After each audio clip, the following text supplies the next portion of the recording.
welcome everybody. I know there will be more people joining us in, but thank you so much for coming to this lecture series. This is the beginning of our 9th season. So exciting. And we are, Magdalena, you're our first event of the 9th season. So we are very excited to have you. And we are thrilled to be presenting our concerts this year at Artist Naples. All our performances are going to be on their campus. And we're looking forward to welcoming everybody at the events. Tickets are selling fast. So if you haven't gotten yours yet, do go and check it out because there are a handful of tickets left. So definitely grab your seats before it's sold out. It's promising to be a fantastic event opportunity. And those of you who have been tuning in for a while now, you know that we are super thrilled to have an education director on staff. And at this point, I want to welcome Konstantin and introduce him to you. Konstantin, thank you so much for coming. And it's your show. Oh, it's my pleasure to be with you. Thank you, Milana. So it's very thrilling to be with you guys here in Naples, Florida. And we're expanding our educational initiatives this year further with local schools in Lee and Collier County and senior centers and beyond through digital offerings as well. So stay tuned for our exciting 9th season. And now, live from New York, our resident lecturer in residence, Magdalena Stern-Baczewska. Thank you. Thank you so much, Konstantin, and thank you, Milana. It is such a joy to come back and see your faces. The world is such a crazy place. I know you have been through 2 hurricanes, and I sincerely hope that you and your loved ones are safe. And I am so grateful that you are here. We always have music. We always have the passion for learning, and that's what keeps us going. So thank you for joining. And I'm so thrilled that I get to introduce all of this season's concerts, starting with the season opener, a fabulous pianist, Polina Osetinskaya. And at this point, let me share my screen because now as you know, I've been preparing fancy slideshows. So here we go. Can you see it? Give me a thumbs up if you can see it. Okay, wonderful.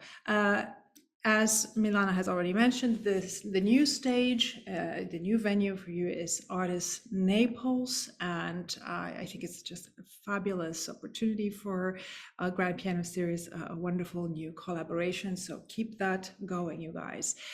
This is a fragment of a beautiful short video that previews the concert, and then I'll show you something really wonderful that Konstantin shared with me earlier today.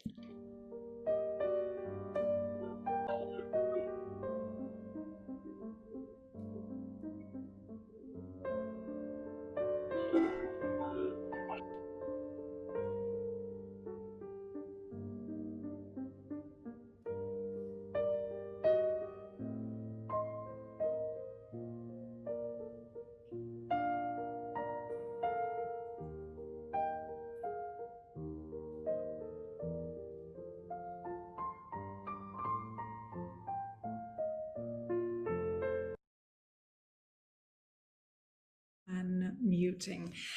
So as you see, Polina has been described by the press in only greatest superlatives, and you are going to hear her in a program of all piano transcriptions. Now, as promised, I want to share with you a fragment of this fabulous video of Polina, aged 6 or 7.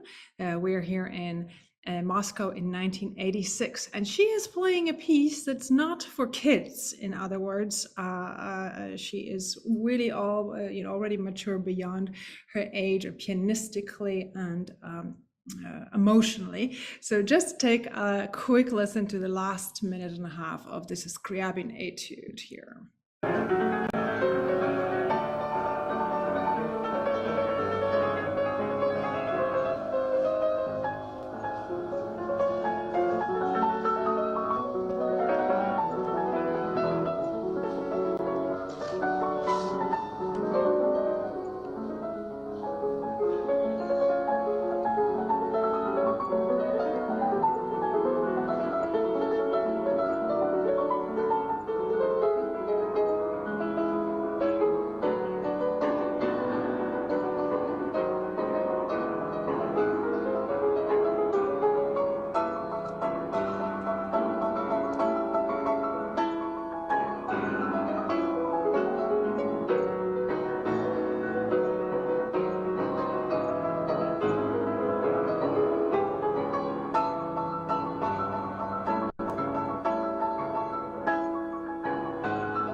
is barely a little girl, and aside from the iconic headband that she is wearing, she is already there, a ready artist who has grown into a great pianist, really representing the golden age of Russian pianism.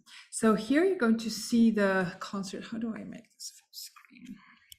Do I have to stop sharing? Yes, let me make this a full screen. Voila, here we go. And it's still not doing it. I don't know why not. I apologize. Give me a sec. I'll just do this. Okay, is that better? You'll see the program consists solely of piano transcriptions. Some of them you'll be more familiar than others. And I'm going to go over a few of them today and also stop for a moment and discuss, the why of piano transcription. Why would this genre become so popular, starting in the 18th century and certainly throughout the 19th and 20th century? And to this day, we are, receiving new transcriptions by fabulous pianists, some of whom you actually know by name. So let's start with Bach. It is always a very good place to start. I am so lucky this semester to be actually teaching a Bach course at Columbia, and every now and then I get to post some of the happenings on my social media. So if you're ever curious to see what creativity my students are brimming with, just visit my Facebook or Instagram page. You will see we are hearing organ music one day, and the next day we're hearing an organ fugue arranged by our undergraduate students for a jazz quartet. So it has been an incredible semester, and there is never going to be enough Bach in our lives. I think we can all agree with that. And so we start with a transcription of aria from Bach cantata, Herz und Mund und Tat und Leben, so heart and lips and deeds and life, BWV 147. Just in case you're ever wondering what that BWV stands for, it is the Bach-Werke-Verzeichnis, which literally just means in German, the catalog of Bach's work. It was put together in the 1950s by a German musicologist, Wolfgang Schmieder. So BWV, Bach-Werke-Verzeichnis. And I'd like you to just listen to the beginning of the original aria from this cantata. It was performed during Bach's time on the Feast of the Visitation of the Blessed Virgin Mary. And I'll show you actually a beautiful painting in a second that illustrates the idea of the Blessed Visitation. Here we go.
Unmuting.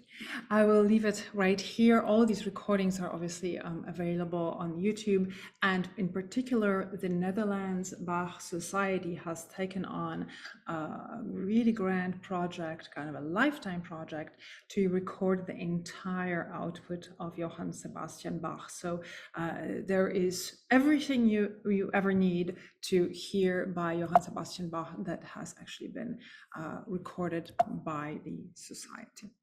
Now, as far as you keep that tune in mind, because I want to share with you, before I share the actual transcription, I'd like to show you the image of the visitation, but I don't understand. Here we go. The image of the visitation here by Roger van den Weyden from 1445. Okay, so this is the Blessed Virgin Mary here, dressed in blue, already in that role of a Mother of God, and she is having a meeting with much older Elizabeth, who is also pregnant with John the Baptist. So this is a very kind of an intimate moment that Bach is capturing here in that cantata. And what I must say is that the cantatas were used during the service, during the Eucharist, to illustrate the words of the sermon. So some of the cantatas were actually divided into two parts to sort of wrap the sermon and enhance what was being said. And many times, actually, what Bach does is, with his tremendous theological knowledge and thoughtfulness, he is himself sharing a sort of a sermon with the congregation. Okay, so here we have a Flemish portrayal of that visitation.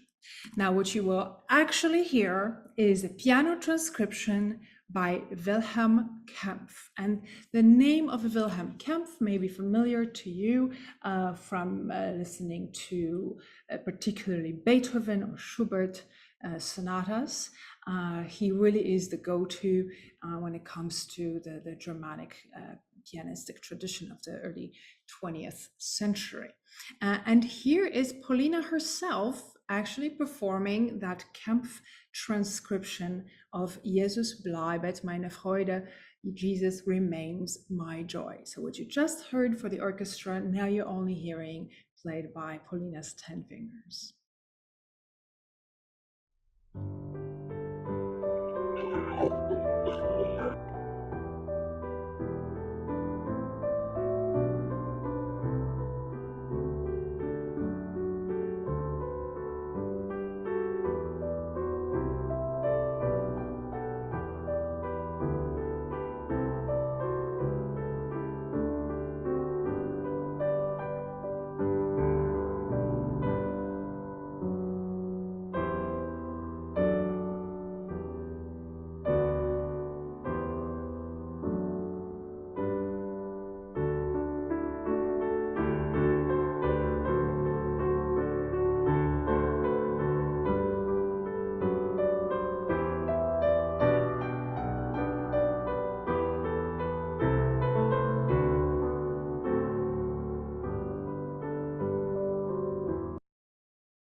Yeah. As you can tell, Paulina is opting for a much slower tempo, maybe something a bit more, introspective here in her interpretation. But it's very clear when you compare the two versions, the orchestral and choral version, and you hear the exchange between the ritornello of the orchestra and then the choir singing the chorale, Jesus bleibet meine Freude, how beautifully Paulina does it all on the keyboard. So I'm really jealous of you being able to witness it in person when you go for that season opener concert. Now, one more incredible cantata of which, as you may know, we only have 250. Bach must have written around 300 cantatas. Not all of them are still available to us. As you can imagine, the various churches in which Bach worked over time have suffered fires, and there's always hope that in some library somewhere there is yet another cantata waiting to be discovered. Here is one more cantata, Wachet auf, ruft uns der Stimme. Wake up, the voice is calling us. And this cantata, again, evokes a biblical situation, biblical story. And this is, in this case, the parable of the wise and foolish virgins. And you don't have to be religious to appreciate the weight of this. So, in fact, I have for you that exact passage, which I'd like to read to you, because just to get yourself in the mind state of Bach, who is a very humble servant of God, extremely learned in not just the craft of music and rhetoric, but also in the Bible. He owns a copy of a Bible and takes notes, very careful notes, on the margins of the Bible. So here I'm just going to read you the fragment that's relevant from Matthew, about the 10 virgins who took their lamps and went out to meet the bridegroom. 5 of them were foolish and 5 were wise. The foolish ones took their lamps but did not take any oil with them. The wise ones, however, took oil in jars along with their lamps. The bridegroom was a long time in coming, and they all became drowsy and fell asleep. At midnight, the cry rang out, "Here's the bridegroom, come out to meet him." Then all the virgins woke up and trimmed their lamps. The foolish ones said to the wise, "Give us some of your oil. Our lamps are going out." "No," they replied, "there may not be enough for both of us and for both us and you. Instead, go to those who sell oil and buy some for yourselves." But while those virgins were on their way to buy the oil, the bridegroom arrived. The virgins who were ready went in with him to the wedding banquet, and the door was shut. So the bottom line of this parable is keep watch, because you do not know the day or the hour. And like I said, one does not have to be deeply religious to understand the meaning of that. And so here is the original Bach final chorale from the cantata Awake, the Voice is Calling. And here is Gloria sei dir gesungen, glory be sung to you. So as you listen, now try to imagine how Wilhelm Kempfer is going to transcribe these voices and these instruments for piano solo.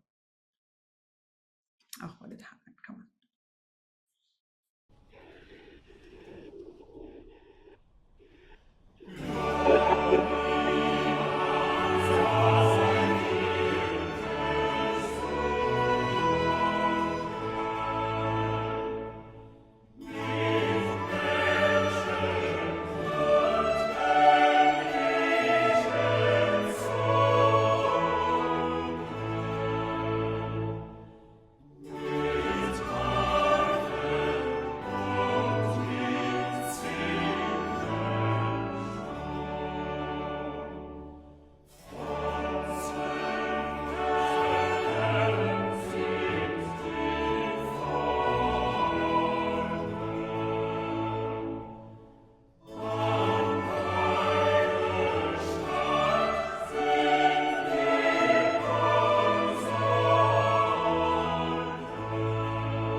Okay, I'm back. One could certainly spend a lifetime listening to this glorious music. And here is Wilhelm Kempff himself playing his own transcription. And so I'd love you to sort of keep in your memory the sound that Paulina made in her own interpretation and compare it to what Wilhelm Kempff has done nearly a century before.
Okay, thank you, Konstantin.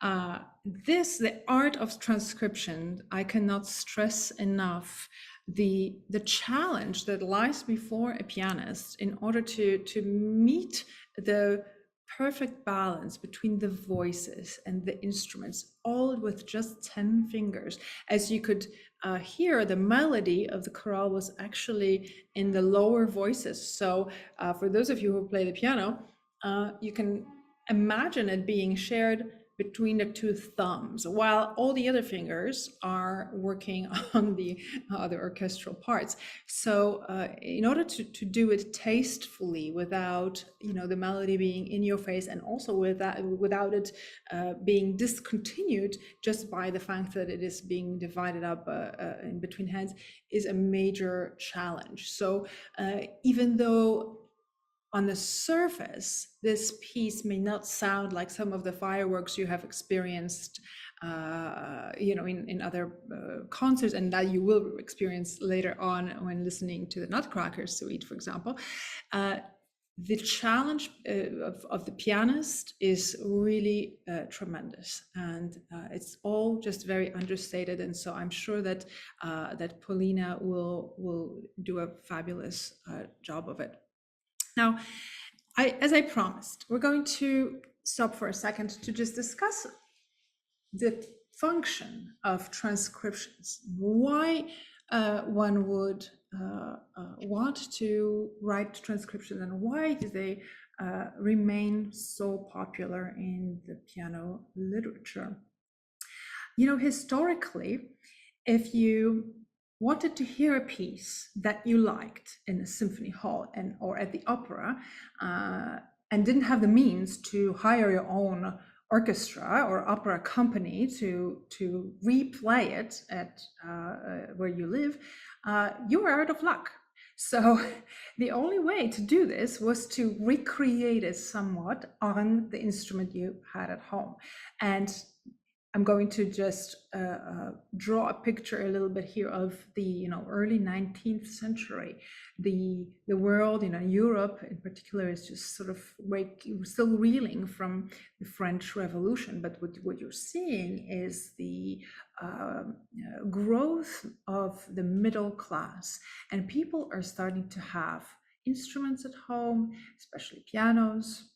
Pianos are also undergoing major changes and transformations at the time. But here's the middle class, and there's a huge proliferation of domestic music making. So any kind of self-respecting family is going to have an instrument at home, is going to hire an instructor to come and educate the young kids. And it's still the case. So this would be one way of accessing the repertoire that is normally sort of out of our reach. So just to bring this literature onto an instrument where you can recreate them yourself.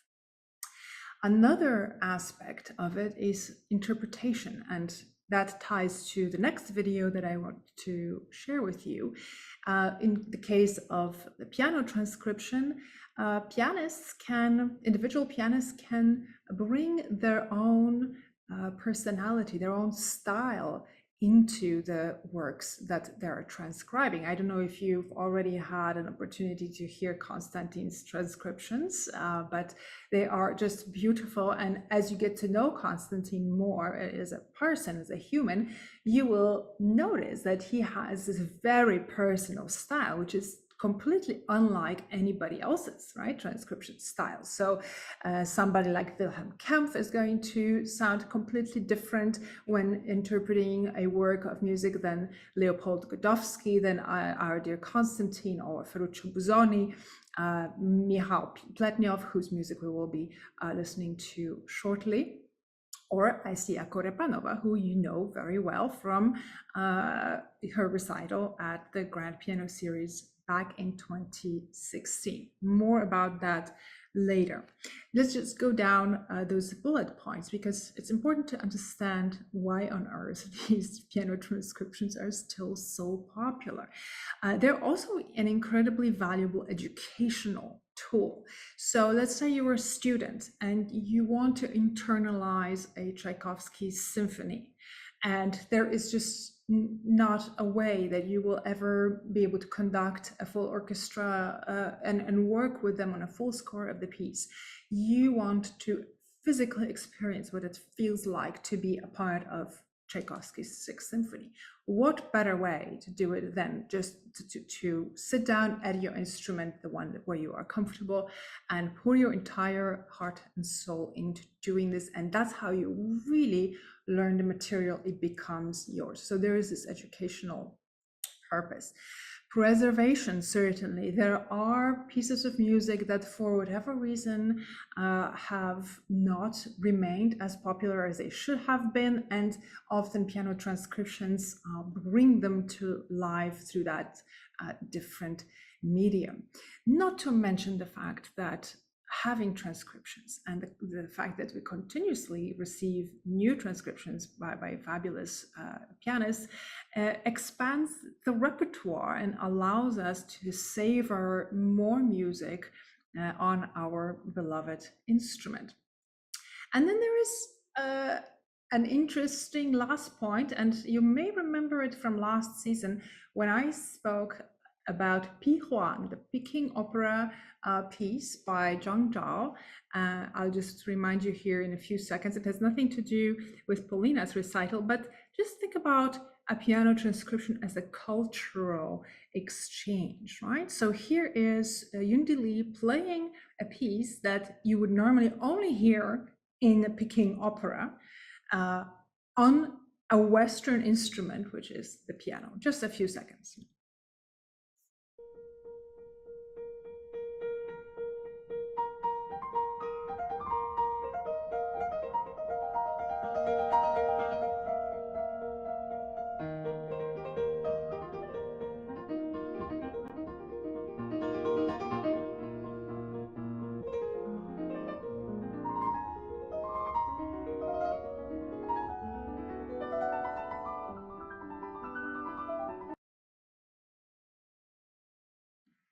Here we go. So here we are, having just traveled from east to west, thanks to the idea of a piano transcription and sort of the multidisciplinary approach to this music. Okay, am I still sharing? Yes, I'm still sharing. How many of you went to Asia Korepanova's concert in 2016 in person? You will know that. She came back, Milana reminded me, during the pandemic. in 2021. And I remember that because I actually attended her Zoom pre-concert lecture. She decided to do her own talk and she was fantastic. So here she takes a piece that is so dear to my heart, and I hope it is to you as well, the Christmas Oratorio of Bach. Like I said, one can never have enough Bach in one's life. Here is a couple of seconds of the original Symphonia. Sounds extremely, pastoral and introverted and peaceful. This is Ton Kopman, one of the foremost, revivalists of the so-called early music. Let's hear it.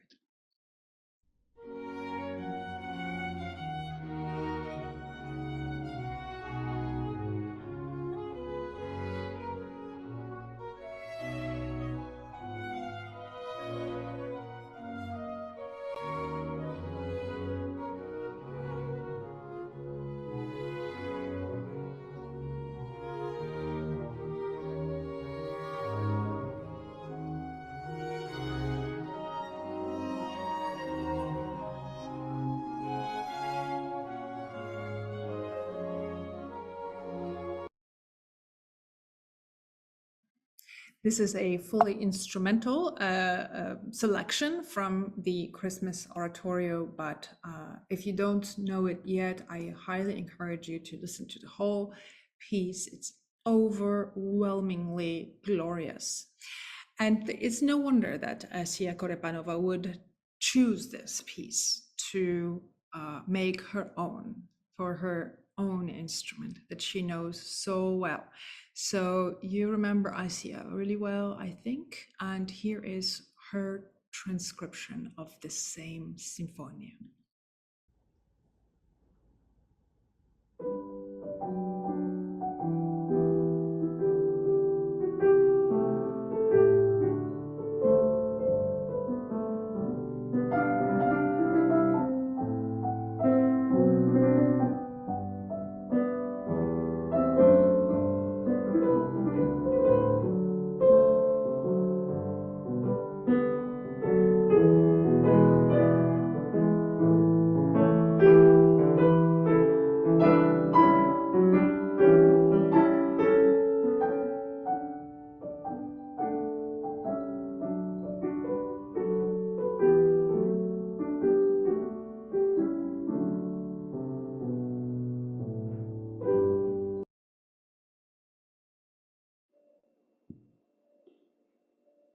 Great, thank you, Kostya. Just to be fair, I always play the same amount of music so that you just get a good idea of it.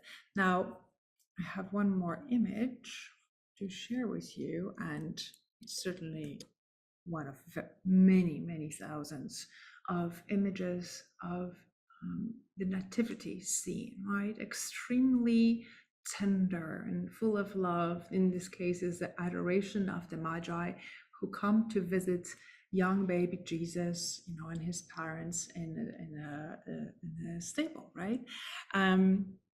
So what Bach is doing, he is truly portraying that the tenderness of that scene of a newborn baby who is the Son of God and who is going to save humanity. This is pretty loaded stuff. Whether or not you're religious, I think it's really good to keep that layer of the music in mind, because it is with that tenderness that this music must be performed. And I'm curious to hear your impressions of how Paulina does this. I also think it's a wonderful way to collaborate between artists. So here is Paulina, collaborating with Asia and popularizing her own transcription of Bach's piece. Okay, we will never have enough time to discuss the entire chaconne of Bach, and but this is a good moment for me to plug some of the previous videos, some of the previous pre-concert talks that I have done with you guys, where I talk about the chaconne in more detail. And particularly, I'm talking about the pre-concert lecture that we had with Clayton Stevenson. Remember how he gave us a lovely surprise, and he showed up and we had a beautiful conversation. I'm sure it is on YouTube, and Konstantin or Milana can send the link your way. And we talk much more about the Bach-Busoni chaconne. I just want to remind everyone that this is a piece from a violin solo partita by J.S. Bach, and I'll play only the very, very beginning here. And again, we're listening to the Netherlands Bach Society, a fabulous violinist by the name of Shunsuke Sato.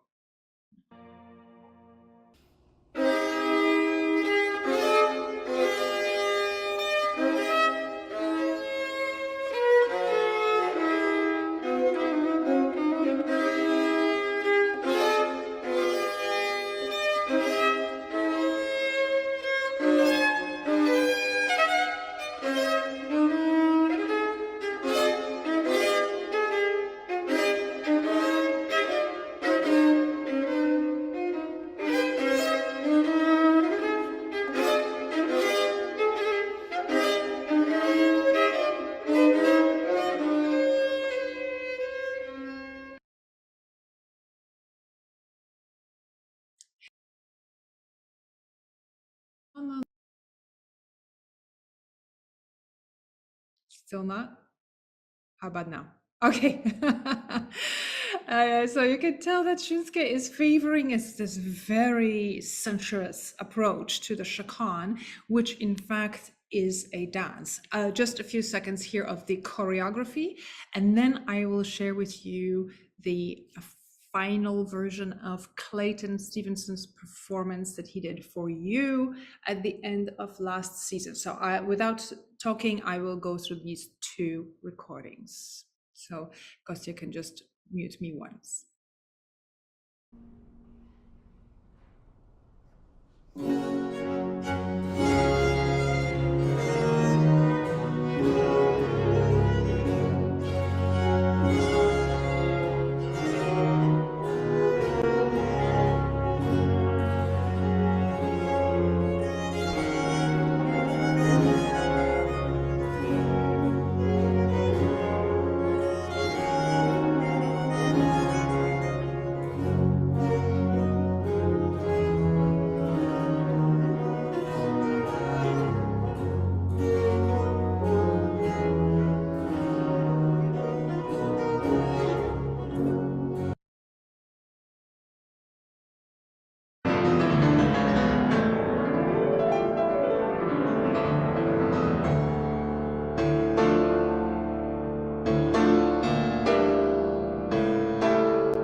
And this is our dear Clayton, and it was you guys in that audience to applaud him. And let me just take this moment here to applaud Milana for her tremendous instinct and knowledge and expertise that brings these pianists to you before the world discovers them. You are always the first ones to hear them. And if you just follow Clayton, you will see how he is absolutely just plowing forward in his career, winning one award after the next.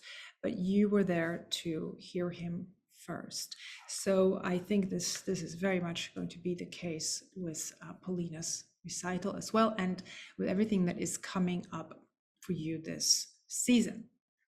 Okay, we are also going to hear a transcription of a scherzo from Tchaikovsky's Sixth Symphony, but what I would like to focus on with the last 10 minutes that we have is something that you know and love, hopefully, and that is the Nutcracker Suite. I know in Florida there's no snow, but everybody loves Christmas and everybody loves the Nutcracker.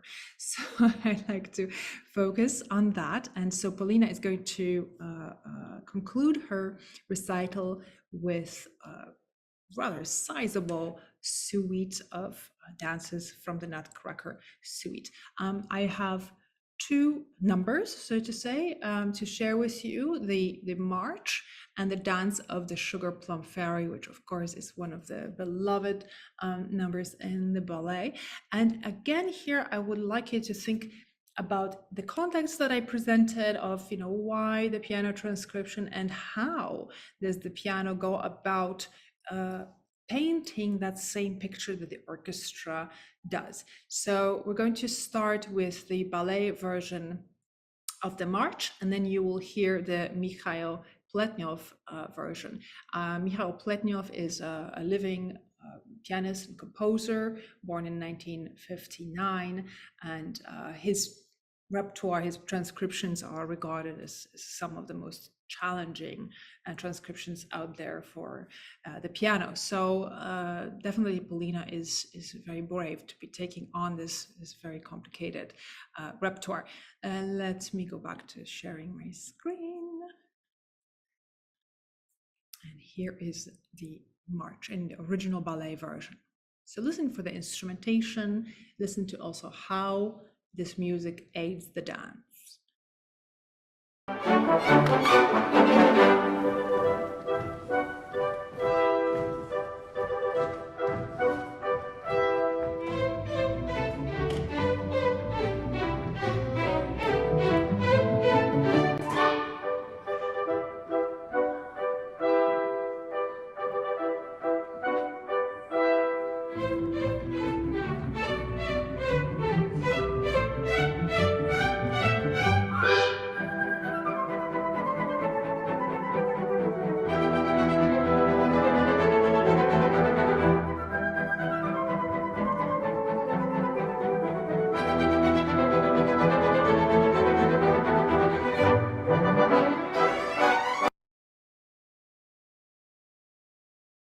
Okay, I just want, before I move on, I want to bring to your attention these flourishes that are now accompanying or sort of are in counterpoint to the main tune, right? So what you were hearing at the beginning was the yum, ba, ba, ba, bum, bum, bum, bum, bum, and you're going to hear it again, but now it comes with a swoosh of sound.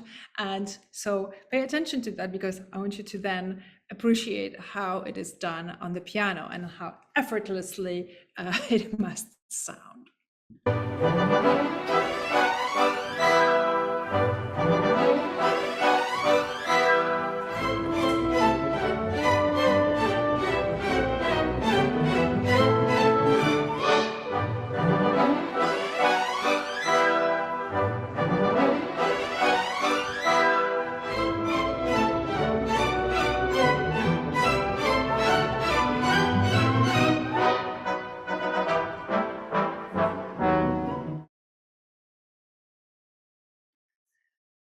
Lovely, and then I'm going to switch to the Pletnyov version, and pay particular attention. You're actually going to see it in the score. It's going to get very black on the page when these swooshes of color come in. So take a listen.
And voila, here you have it.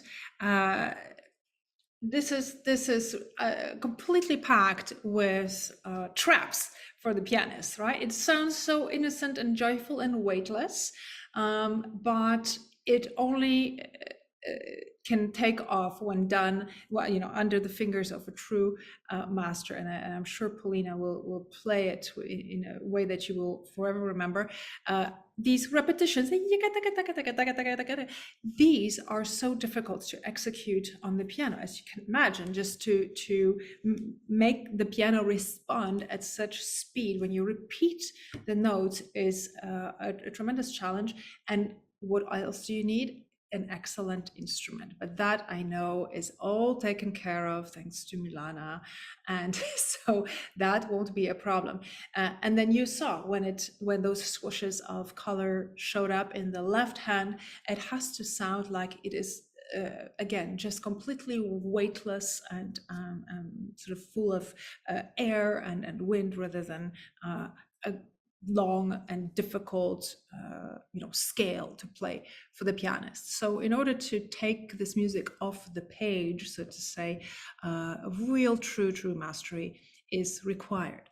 Okay, and now the pièce de la résistance is going to be maybe the quietest piece, and that is the dance of the Sugar Plum Fairy, which we all love so much. And here is the ballet version first, followed straight by the piano transcription. Share.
Thank you, Constantine. So as you see, I've actually froze the picture here to show you, even if you don't read music, that as far as I know, we have two hands. So this line should be for the right and the left hand. And who plays this third line is my question. Well, it will be all Polina negotiating her way through all these various voicings of the kind of the frosty, celesta sound, nice and crisp, while also jumping all over the keyboard in pianissimo, so as softly as possible. So she literally will have to turn into a ballerina herself to be able to execute, this choreography on the piano with her hands. So I am so excited for you to hear that concert, and I keep wishing to make it down one day to join you, which I hope I will at some point. But until then, I'll be seeing you here on Zoom. So thanks so much for being here. And I guess this is our moment for questions or comments. I'd like to thank you for these programs. I've enjoyed them all. Thank you, Alison. I'm so glad you can join us. And I'm so grateful to Milana and Konstantin for having me back. This is truly a pleasure to be thinking about this music with you. I see Michael's hand. Yes, I've always had a running question for you. How do you personally take into account the construction of the instrument, the brand, cross-strung versus straight-strung? Do those issues, how much personally do you feel about it? Personally, as somebody who plays historical keyboards, I get very passionate about it. I have to keep myself from filling up the place with dozens of instruments, because when you think about it, an appropriate instrument for each repertoire would probably mean that I would need at least a dozen instruments in the place. So if one is a true purist, these things matter. I think for someone like Paulina, who is coming out to do a fabulous recital, she is sleeping well tonight, knowing that she's going to have a fantastic piano, provided by you guys, and that action and the mechanics won't ever be a problem. This thing rings like a bell. You guys have a master technician taking care of it, so I think that provides huge comfort for her as a I love the connection between the keyboard and the dancer's footwork. Yes, Isabel, absolutely. So all this material I just took straight off of YouTube, and it's all there for your joy and enlightenment. So before November 6th, right, which is when the concert is, I think definitely treat yourself to watching the entire suite, and really to admire the dancer's footwork, and then what Paulina is going to do on the keyboard. As I mentioned, she's really balancing on 3 different lines with just 2 hands, and she's going to have to do it with ultimate grace to be able to draw out these extreme pianissimos from the keyboard. And if there's anybody who can do it, that would be Paulina. She really is the princess of the Russian school of piano playing. So you guys are in for a treat. All right, I have a question. Yeah, Greg. Since Stefanos took us slightly off topic, I'll go off topic a little bit too. Say the New York Philharmonic calls you and says, next Friday night, we want you to play a piano concerto with the orchestra. And it's a piece you're familiar with. And of course you say, who would, why would you turn down that opportunity? But there's only one rehearsal scheduled with the orchestra. And so Konstantin, being the gentleman that he is, volunteers to help you practice. And he's going to play the part of the orchestra on another piano. What score is he working from, and where does that come from, and how does that work? Oh, that's a wonderful question. Okay, how much time do you got? First of all, I know Konstantin would do that, and I would do that for him too, because we have to stick together and support one another. So there is the concerti usually come in either a full score where you have every instrument part written out, right? So you've got your woodwinds, your brass, your strings, and then the piano part, and that's what the conductor is going to work from. But if Konstantin and I get together, there is going to be a score that is written for 2 pianos. So his piano part is going to be a reduction of all the orchestral instruments. It's often very awkward to play and not so easy because it's not meant for the piano, right? So that's going to be the big difference. But in terms of negotiating the timings and who's accompanying whom at that time, because we need to remember that a concerto is not always just the piano being on the first plane, right? Sometimes the piano goes back and accompanies the orchestral melody, as so often happens. And so for those purposes of just kind of getting oriented in the music, this kind of two piano scores are available. And you often look at, IMSLP, the Petrucci Music Library, you're going to find full score and then the two piano reduction. Is that right, Konstantin? Yes, and speaking of the art of transcription, when I play the orchestra part, I always basically redo it to be better sounding than because reduction is the right word. It is reduced. It's alas not meant to be an art of piano transcription. It's just putting all the moving pieces in one spot. So sometimes in order for it to sound closer to the orchestra, you have to really be creative about it. Okay, so you do that yourself. Would a composer typically provide that with an original score? And is there a name for that that reduction? Yeah, I think it's just called the two piano reduction, right? Or if you, in the case of, for example, Bach cantatas, you have also a full score with every instrument notated very carefully down, plus all the choral voices, soprano, alto, tenor, bass. But then for rehearsal purposes, you have what's called just a vocal score. So the voices plus a piano, which, as Konstantin confirmed, is unfortunately reducing all the multi-layered textures into just something that can be played by two hands. So vocal score or two piano reduction. Yeah, reduction is the word. Sometimes composers simply aren't available, actually most of the time, because they're dead. And so we have to, some like Ravel or Rachmaninoff made their own second piano reductions for the orchestra. And some, actually many, left it to their first publisher. So what we get is a person who was the first publisher who just made those choices and made the reduction.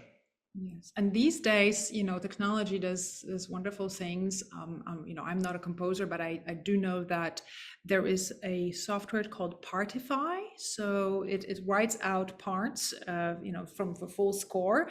So instead of a composer who used to have to write everything by hand to put on a stand for each individual musician, now it's done by the computer automatically with just one click. And I imagine that composing some sort of a piano reduction would probably be not too difficult a task for a software. Thank you. I'll How put that. valid it is another question, right? Yes, since we're actually 1 minute away from our full hour with Magdalena today, I will bring this to a close, thanking Magdalena for most wonderful experience of journeying through ballet and piano transcriptions, and in anticipation of this wonderful opening of our 9th season at Artis Naples on November the 6th. Before that concert happens, you can still get a subscription and save some money on the entire season if you buy a number of concerts. And just as a reminder, we also have 3 concerts in the afternoons for those who like to have an early dinner and enjoy the music at 3 and then get on with the evening. So you can get just the afternoon series as well. Once the concert season starts on November the 6th, subscriptions will no longer be on sale, so it'll be just individual tickets. And we're so looking forward to seeing you at Artis Naples for our 9th season. Thank you very much for joining us. Till next time, and thank you, Magdalena, again. Thank you, everyone. Great to see you all. Take care. Bye.